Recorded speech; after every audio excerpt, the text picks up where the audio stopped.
Vamos a darle la bienvenida a José Manuel Luna Valiente, que hoy está de ese lado, es de los pocos que pueden cambiar de lado aquí en Síntesis, nuestro economista de aquí del equipo de Síntesis. Buenos días, ¿cómo está? Buenos días, Marcela. Buenos días, Michelle. Buenos días, Andrés. Hola, ¿Cómo están? Bien, bien. Lo hicimos salir corriendo del otro estudio para sí, porque yo no sabía que tú estabas aquí. No, estaba grabando las cápsulas de la semana. Y yo dije, a lo mejor Luna Valiente nos puede ayudar con este tema. Me agarraron, sí, pero está bien. Bien, mira, tú sabes que hay que hablar un poquito. Tenemos dos temas principales, lo que es reforma fiscal y lo que es el tema del problema económico que tiene la Unión Europea, Reino Unido y estas cosas. Entonces yo creo que nosotros podemos iniciar hablando un poquito de lo que es la reforma fiscal. Y qué mejor que decirle a la gente por qué es necesario. Hay muchas especulaciones, Luna Valiente, que si se acabó el dinero, que si el país no tiene cómo cumplir su compromiso, muchísimas teorías raras. ¿Por qué es necesario una reforma fiscal en este momento? ¿Es urgente? ¿Es para buscar recursos? ¿Es para organizar las finanzas de nuestro país, lo que es los estados financieros, para poder organizar nuestro futuro? ¿Por qué hay que hacer una reforma fiscal? Mira, yo creo que hay que empezar por la primera interrogante tuya de las posiciones que hay a nivel político, sobre todo, que son muy demagógicas. Nosotros entendemos que el país necesita, y está incluido dentro de la ley de la Estrategia Nacional de Desarrollo, la EN, un pacto fiscal, así como fue y está siendo trabajado el pacto eléctrico y como fue ya firmado el pacto educativo. El tema de la fiscalidad es una necesidad en la República Dominicana, una nueva fiscalidad que garantice y que dé seguridad a los agentes económicos por periodos largos. Nosotros hemos tenido en la República Dominicana reformas tributarias coyunturales que vienen específicamente por requerimientos urgentes de la economía o por déficit fiscal. Y las reglas de juego no pueden estar cambiando continuamente porque siempre afectan de una u otra manera a los agentes económicos. Si subes un impuesto, si bajas un impuesto, si incluyes una tasa, si eliminas un incentivo, si añades un incentivo.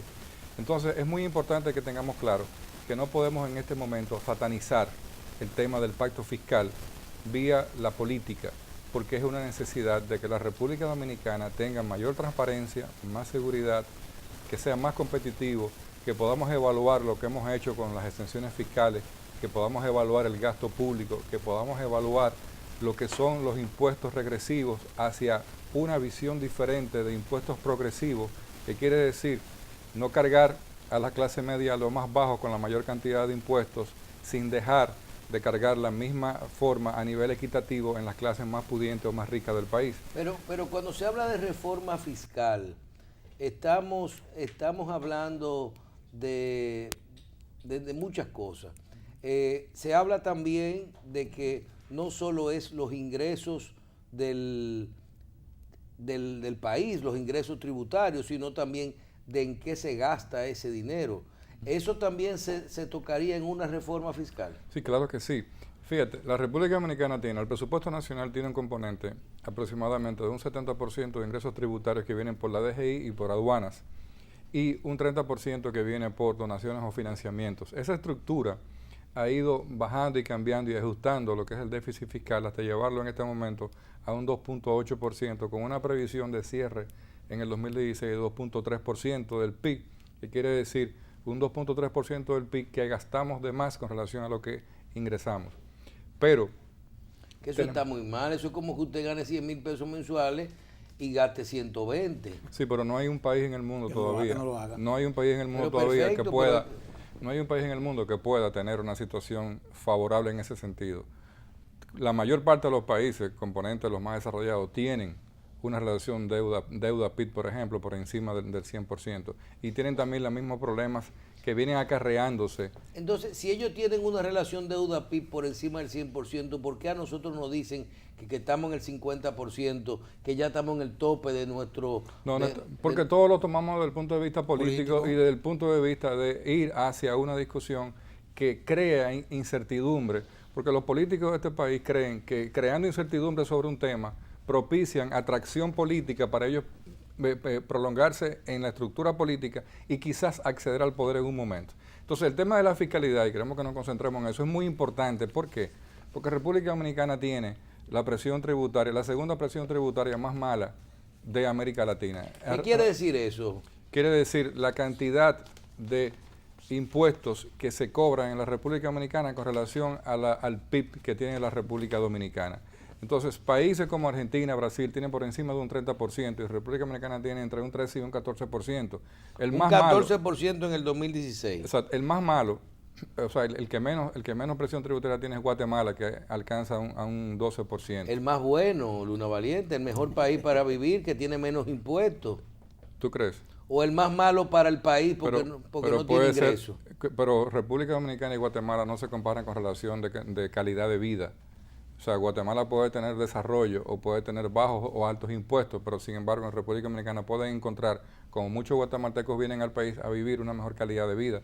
El más bajo no es el mejor, el más alto es el mejor porque le garantiza a la sociedad en la que viven seguridad social, trabajo, pensión, planes, salud, vivienda, infraestructura, todo. Ahora, hay algo muy importante. Si la República Dominicana ha sobrevivido con una presión tributaria baja en los últimos 10 años, es alentador. ¿Por qué? Porque el país también ha crecido y porque el país ha devuelto a la sociedad en obras de infraestructura lo poco que recauda para inversión en bienes de capital. La discusión va a estar, y ustedes hablaban, escuchaba, el tema del gasto tributario. El tema no va a ser mucho por ahí, porque por ahí no hay mucho que cortar. ¿Y por dónde es? ¿Por dónde es? Tú tienes un ámbito informal, tienes un ámbito que ni es formal ni es informal. Evasión. Evasión, elusión. Tú tienes sobre todo el tema de la regresividad y el tema de la progresividad. Cuando tú bajas impuestos, sobre todo el tema del impuesto sobre la renta, que está en un 28%, un 27% para este año, y tú lo puedes bajar a una tasa que sea atractiva para que la gente busque la forma de acceder y de transparentar sus operaciones, entonces tú estás propiciando mayor capacidad de tributación. América Latina, en un estudio de la CEPAL, tiene 320 mil millones de dólares que se evaden del impuesto sobre la renta. El impuesto sobre la renta en América Latina, y no es solamente un problema de República Dominicana, es el 6.7% de los ingresos tributarios y debería ser el mayor.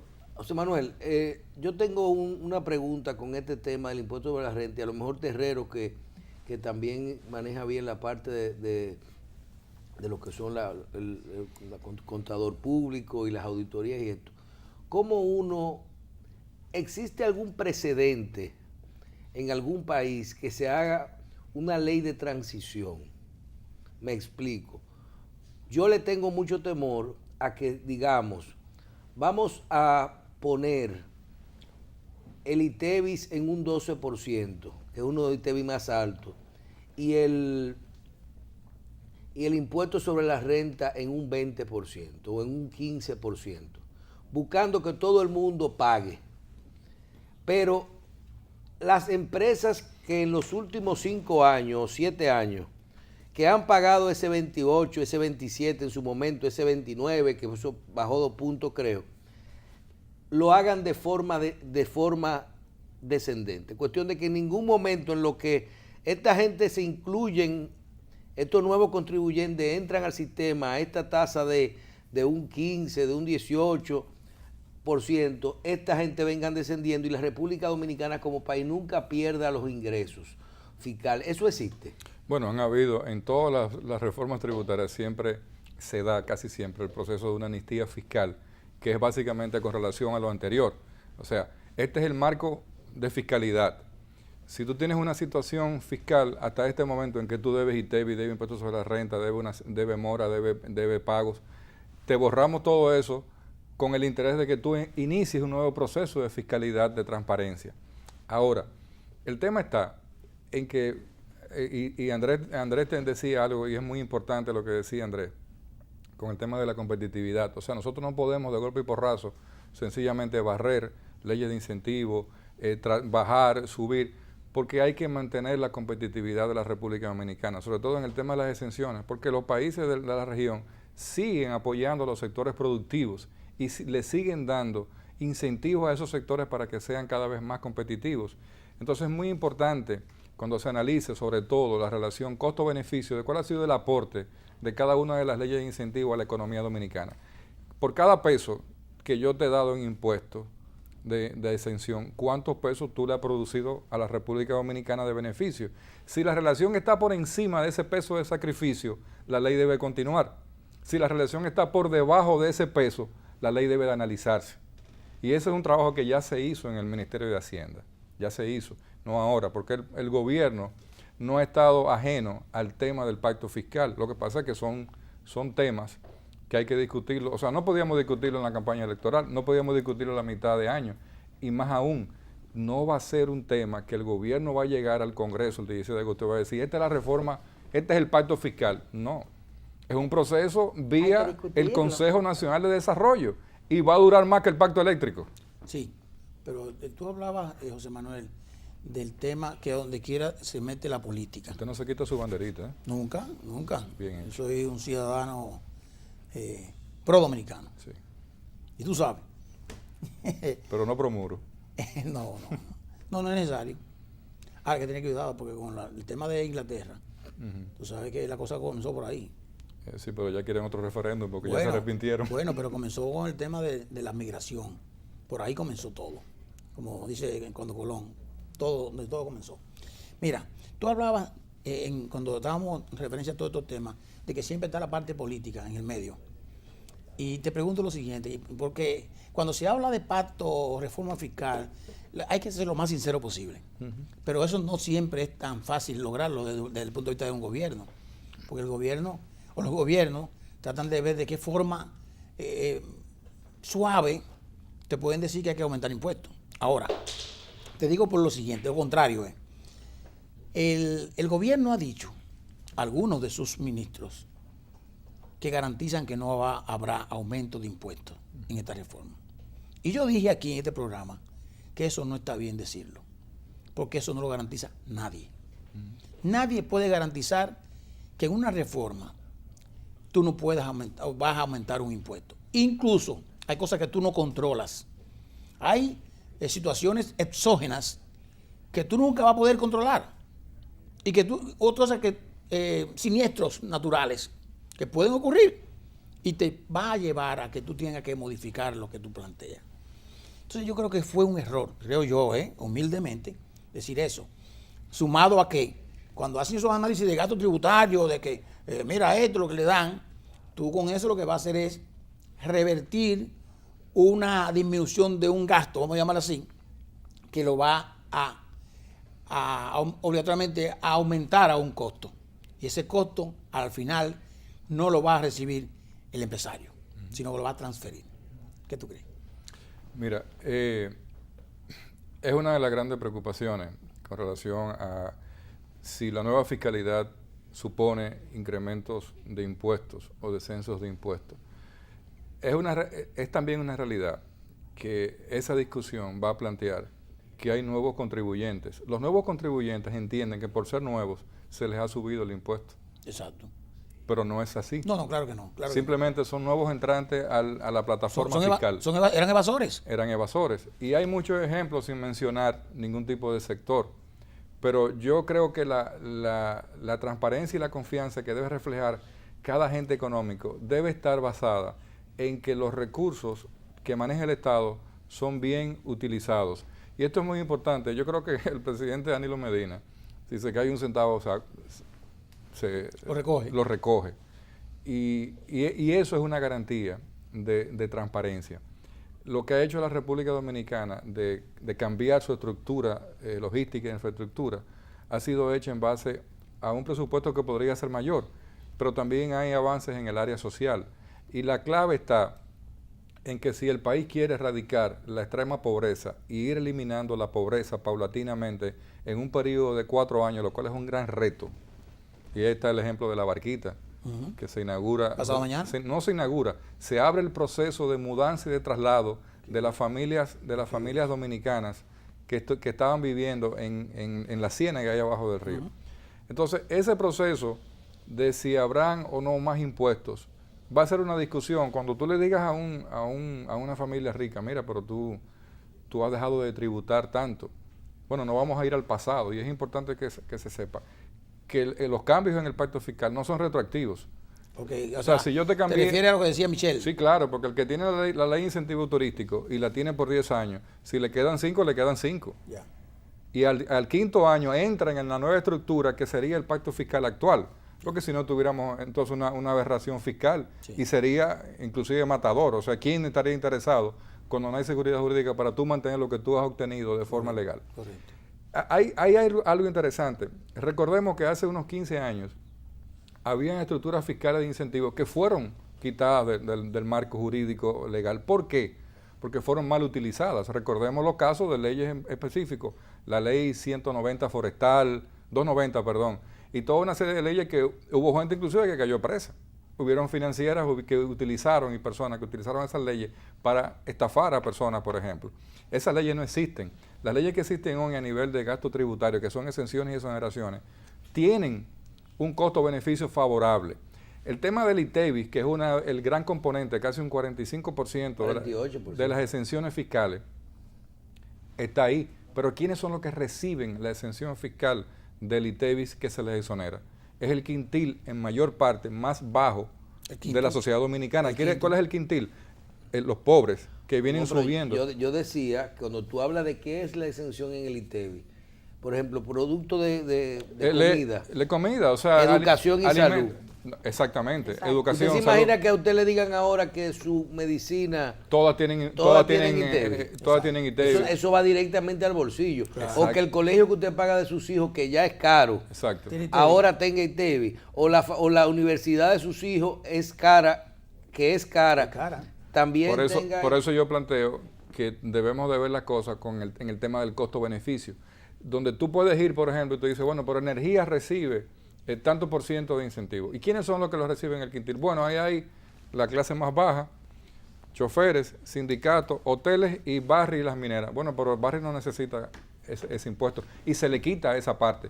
Y tal sector y se le quita esa parte y se deja. Y otros sectores que yo vi que son muchos, pero no son significativos, por ejemplo, el cine, las instituciones religiosas. Sí, pero el cine yo creo que ha generado mucho interés. Las instituciones religiosas son, mira, por ejemplo, a las iglesias, exacto, a las iglesias, un vehículo, una guagua, una computadora, una impresora, sí, equipos. Sí, que, sí. Pero eso no. Pero no le cobran impuestos sobre las donaciones. No, pero ¿qué pasa? El tema es que el gasto tributario calcula, y eso lo hace el departamento de nuestro amigo Martín Zapata, de exoneraciones y exenciones en Hacienda, calcula cuál es el efecto que tiene lo que ellos van recibiendo todos los días, que le pide cada agente económico. Mira, ahí está el documento y el formulario para la exoneración de los combustibles, ahí está el documento de exoneración de la ley 9. Y es duro, Martín Zapata. Sí. Es pero es muy duro, pero una persona constante. Sí, exacto. Él cuando es sí es porque es posible, y cuando no el marco de ese departamento de Martín es la ley. Si tú estás ahí, aunque a mí me afecte, y fíjate, perdón, yo que tengo la experiencia de trabajar con ellos en el tema de costo-beneficio, por ejemplo, para someter un nuevo proyecto turístico, el Confotur no aprueba un proyecto turístico nuevo sin el visto bueno. O sea, no el visto bueno, porque casi siempre son malos. Pero fíjate cómo dice la coletilla de una aprobación de Hacienda en el costo-beneficio. El proyecto X es un proyecto importante para la República Dominicana y aunque tiene un gasto tributario de tanto por ciento, es necesario para el desarrollo nacional. Lo que está advirtiendo es que yo voy a tener con un proyecto nuevo turístico, los 10 años que tú dices de exoneración, ¿qué significa eso en su flujo de efectivo? Yo voy a tener tanto de exoneración en ITEVIS, yo voy a tener tanto de exoneración en impuestos sobre la renta, y lo calcula, Hacienda calcula el efecto y el impacto de cada una de las leyes. Pero ¿qué tú vas a hacer con zona franca, por ejemplo? ¿Tú lo vas a quitar? En donde hoy estamos en una estructura que ya cambiamos un 71% de empresas textiles a un gran porcentaje de empresas de alta inversión de capital y tecnología, y que reciben y que aportan al valor agregado de la economía dominicana. Sí, eso es intocable, eso es intocable. Te quería decir porque cuando yo digo que Martín es duro, es porque tiene que ser duro. O sea, la gente que maneja el tema de las exenciones tiene que asegurarse de que lo que me está dando el Estado es verdad. Sí. Y te pongo el ejemplo. La Cruz Roja Dominicana tiene acuerdo de exenciones, por ejemplo, para los vehículos. Y yo tuve que ir varias oportunidades a hablar con Martín, y él en un momento fue a Cruz Roja, porque, por ejemplo, teníamos una Jeepeta Land Cruiser del año 2016, que estaban exonerando el impuesto, ¿verdad?, aduanal. Entonces él me calculó y me dijo, mira, el Estado está regalando, o sea, ¿cuántos miles de pesos a la Cruz Roja Dominicana? Un vehículo de lujo. Yo le dije, no, ven, yo creo que tú vayas a ver el vehículo de lujo. Es una Land Cruiser de 2016. Sí, es verdad, no tiene sunroof, no tiene equipo de música, no tiene... Es mecánico, o sea, de cambio. La Cruz Roja le ponen vehículos de heavy duty. No, pero óyeme, que lo construyen. ¿Sabes cuánto cuesta la Jeepeta? $20,000 a Cruz Roja, el costo. ¿En dónde? En Dubái. Lo hace la Toyota para la Cruz Roja. O sea, es un vehículo utilitario. Eso no lo puede creer nadie. Dice, no, pero entonces es una Cruiser del 2016. Entonces tuvo que verla. Ah, bueno, pero mira. Y no tiene esto. Y algunas vienen inclusive de los vidrios manuales. ¿Entienden? Nada, ningún aditamento. Pero tiene que verlo porque no puede creerlo necesariamente sentado en un escritorio que no me diga Terrero que eso no es una Jeepeta Land Cruiser. ¿Entiendes? Te puse un ejemplo para ver. Y es lo que es el fiscalizador. Lo tiene que hacer porque no me engañen. Y lo hemos dicho que ¿cuánta gente, cuántas empresas nos engañan a uno? Sí, y venden los derechos. Pero ahí, por ejemplo... Hasta la iglesia muchas veces. Ahí, por ejemplo, está el tema de cuando tú dices engaño, y engaño al Estado, en los combustibles, por ejemplo. Sí. O sea, es una aberración que yo le regale a transportistas que cobran un pasaje y que cobran transporte para carga de mercancía, que yo le regale combustible, que yo le dé una asignación de gasolina. Y ellos lo venden. Además, ese combustible lo O venden. algunos combustibles que lo venden a industria también. Exactamente. Industria que tienen 20,000 galones mensuales y nada más usan 5. Exactamente. Pero hay muchos sectores ahí que cuando tú vas al costo-beneficio, y es importante que tengamos claro eso de la relación que yo planteaba al inicio, de un peso de sacrificio, cuánto produce de centavo a peso por encima de ese peso. Y eso es lo que demuestra la permanencia o no de una exención. Tiempo que tú proyectas Largo. la ejecución del pacto Largo. Fiscal. ¿Tú crees que vamos a que antes de diciembre se termine el pacto fiscal? Imposible. Si se hace habríamos vencido la gran barrera pendiente, la gran barrera de agenda en la República Dominicana. El tema de la discusión del pacto eléctrico nos ha llevado tanto tiempo. ¿Por qué? Porque estamos discutiendo intereses, estamos discutiendo posiciones. Tú decías ahorita al principio un comentario interesante, que los sectores económicos se meten en aquellos sectores donde hay exenciones. Y esa ha sido una de las grandes distorsiones de la República Dominicana para ser competitivo. Nos metimos en hotelería hace 30 años porque había leyes de incentivo. Nos metimos en bancos porque era atractivo para hacerlo. Pero fíjense cómo fueron cayendo una serie de estratos económicos. Por eso es que hay que mantener los incentivos en algunas áreas. Pero claro que sí, turismo, zona franca y aquellos que tengan salud, educación. Y añadir en el área, por ejemplo, agropecuaria, mayores incentivos. Y buscar la forma de que seamos competitivos con esos incentivos, siendo también a la vez más aportantes de nuevos recursos tributarios del Estado para hacer una fiscalidad mucho más fuerte y que tengamos mayores mayores aportes sociales para que la economía camine. Sí. Perdón. Yo creo que es importante, y repetir, que no podemos tomar el tema como un tema político, porque los políticos se comprometieron a esto. Sí, claro. Pero es importante el tema que mencionaste y el tema de los incentivos en el turismo, porque hiciste de refilón algo que es bueno recordarle a la gente. O sea, una industria con incentivos fiscales, donde mucha gente miró eso atractivo y dijo, pero mira, por ahí es bueno, y se metieron. Y se metieron gente que no eran hoteleros. Exacto. Y esa gente que se metieron hoteleros, construyeron hoteles, hicieron cadenas, hicieron cosas, y entonces buscaron... Con el dinero de los bancos que tenían, y quebraron los dos. Correcto. Con el dinero de otros bancos. Entonces, y buscaron enlaces, personas que le administraran o le manejaran los management. ¿Tú te refieres a ese mismo proyecto en Playa Dorada? A varios. En mismo Playa Dorada, varios. Entonces, esa gente quebraron o dañaron, inclusive dañaron hasta el sector, porque recuérdate que hubo una guerra de precios. Exacto. Donde ponían los precios de... La habitación a $15. 25, $15, todo incluido, que incluía hasta las trenzas. Sí. Y el sanquipanqui, todo incluido, todo all inclusive. Pero eso se superó. Yo quiero, antes que tú te vayas, preguntarte algo con el tema del Brexit. porque estamos preocupados en República Dominicana. Y la primera voz de alarma la dio el embajador dominicano en Inglaterra, Federico Cuello. Pero fue, desde mi punto de vista, fue un poco alarmista. Quiero que tú nos pongas un chin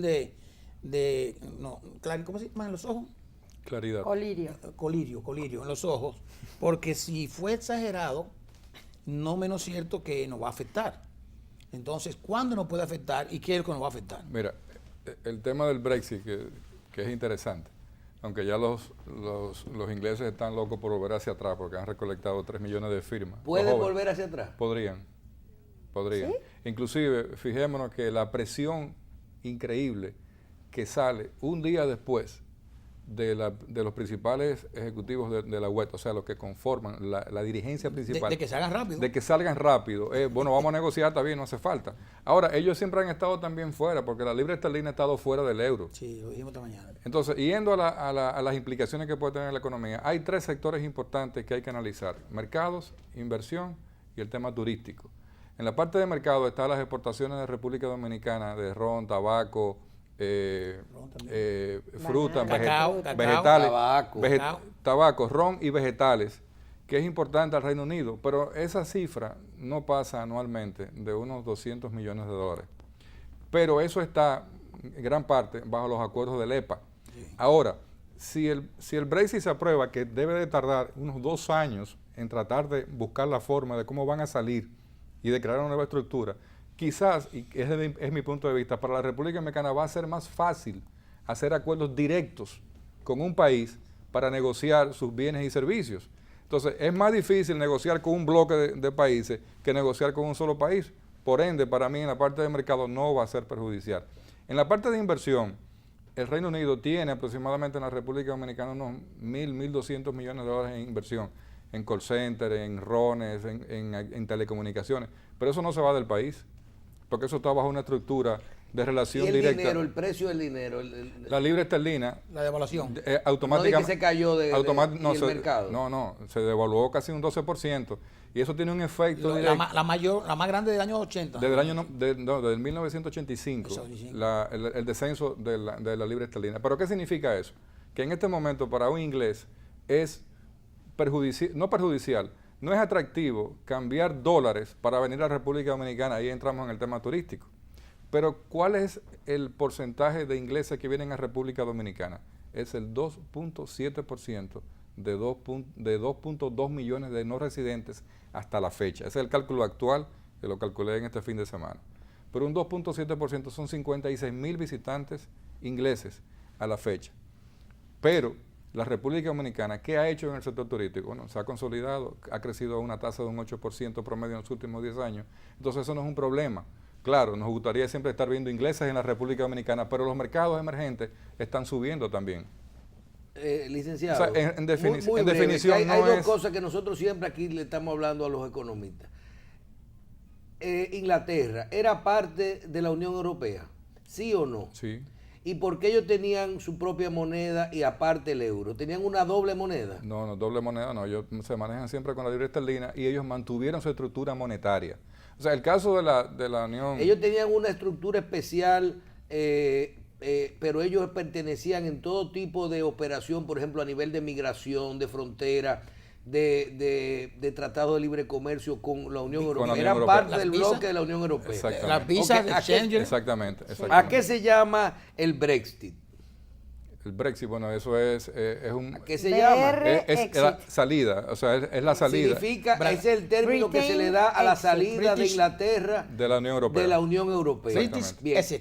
¿Por qué el primer ministro, por qué renuncia el hombre después de que el país votó que no? Un error político.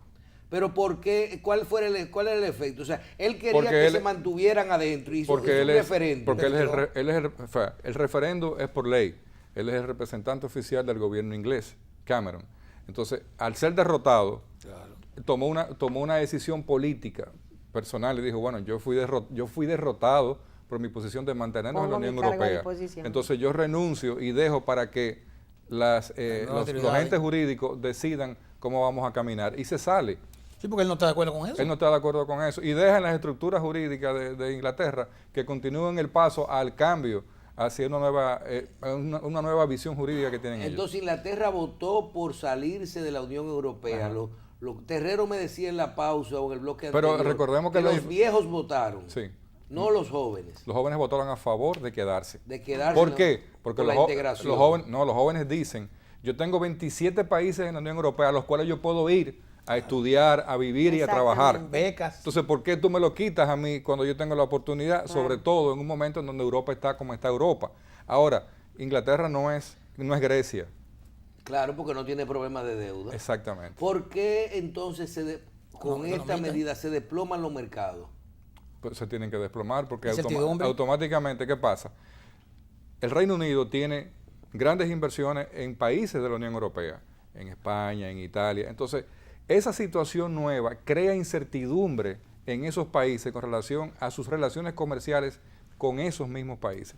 Hoy mismo, las grandes corporaciones inglesas que están en los países de la Unión Europea están ya decidiendo qué van a hacer con su mercado, qué van a hacer con sus empleados, a quiénes vamos a rebajar y a quiénes vamos a quitar. ¿Por qué? Porque tiene un efecto directo sobre una relación en la cual la rentabilidad vía el descenso de la libra esterlina afecta directamente a las empresas inglesas. Usted mencionó muy breve que todavía ahora hay una iniciativa de volver para atrás, Sí. viendo el problema de los mercados, la renuncia del primer ministro, el problema de los jóvenes, la incertidumbre, los problemas de libre comercio. ¿Hay posibilidad remota de que Inglaterra le dé para atrás a la medida? Yo creo Porque que no sí. se ha puesto en vigencia todavía. No. El provocar y llegar a la salida oficial puede tardar unos 2 años. Esa es la evaluación que tienen los mismos Entonces ingleses. posiblemente en estos 2 años se podría ahora mismo hacer otro referéndum y Lo- decir, lo dejamos malo- sin efecto. Lo malo y lo raro fuera que hubiese un referéndum que se apruebe y que Cameron ya esté fuera. Una pregunta, perdóname. Y ir a un conteo manual. Y eso no puede ser. Eso no puede Vamos a ser. mandar los escáneres para allá. Acuérdate que eso es un referéndum con mayoría simple. Ajá. O sea que con el 52% Y decidieron hay que eso. decir que la diferencia, aunque fue de 1 millón de votos, pero fueron 17 millones a 16 millones. O sea, Correcto. el pueblo Sí, tampoco- tuvo... No, hay un balance. Exacto. O sea, no está de acuerdo todo el mundo. La pregunta es. Y en ese algunos, tipo de algunos, cosas, por ejemplo, en el caso de Gibraltar, que es una posesión muy interesante, el voto a favor del no fue el 98%. Wow. O sea, todo el mundo dijo, no, aquí no molesten Eso con van eso. a hacer lo que van a hacer, Y van a esa es independizar, una situación delicada de decisión política, social y económica. ¿Por qué? Porque esa es una región que vive específicamente de todos los ingresos que representan los mercados y el turismo. Sí, el estrecho Entonces, de- tú me lo quitaste, pero nosotros no queremos. En mayoría no queremos. 98%. Eso se va a independizar. 98%. Eso se va a Gibraltar. independizar. Sí. O sea, La pregunta el es- peñón hay que dárselo a alguien. Sí, lo que te preguntaba es, no puede ser por un referéndum de esa naturaleza una mayoría, aunque no sea una mayoría simple, sino, Bueno, sino ellos votaron- calificada, o sea, en un futuro diríamos. Bueno, ese es un esquema tipo Estados Unidos, pero los ingleses se manejan diferente a los esquemas de ¿Tú política. sabes de dónde Estados mañana Unidos. vamos a el discutir? inglés es diferente. Sí, no, Maneja inclusive, maneja la Tú izquierda. sabes dónde- inclusive los ingleses pueden decir, se dice que el inglés es el de los ingleses. Sí, sí, claro. Entonces, y es verdad. Shakespeare. La pronunciación. Shakespeare. Exacto. La pronunciación de los ingleses contra Es con dura, los fuerte, norteamericanos fuerte. es muy acentuada. Los ingleses no dicen come with me, dicen come along. Entonces, tienen mucha diferencia y siempre se han diferenciado los norteamericanos. Sí. ¿Tú sabes dónde vamos mañana a tratar el tema? De la composición del Congreso de España. Que también ahora, aunque ganó el PP, Sí. Ajá. Pero tiene- todavía no tiene- pero necesita una mayoría Como de quiera. 187 Sí, pero y lo que el tiene son PP, 133. Ya más siempre fácil. se ha entendido con el PSOE. El PP sacó 134 escaños, el PSOE unos casi 80. 137. Sí, pero entre ellos dos van a llegar Sí. a la mayoría, que es 176, pero siempre han demostrado que ese bipartidismo es poderoso. La pena es que Podemos y Ciudadanos se no quedaron pudo fuera. demostrar que podían avanzar. Y al contrario, Disminuyeron. 23%. No, solamente, no, aumentaron de Sacaron hasta 69 menos. a 71. No, pero sacaron menos Menos que la escaños. anterior. Ustedes me tienen aquí como embajador. Sacaron menos escaños. ¿Tú te imaginas, brevemente, que decirle que en diciembre yo era diputado? Exacto, Y ahora ya yo no soy diputado. Estuviéramos peleando. exactamente. Muerto. Estuviéramos peleando aquí, dividiéndonos 2 años y 2 años. Señores. ¿De qué hablamos? ¿De la derrota de Argentina? Bueno, sigamos. Así.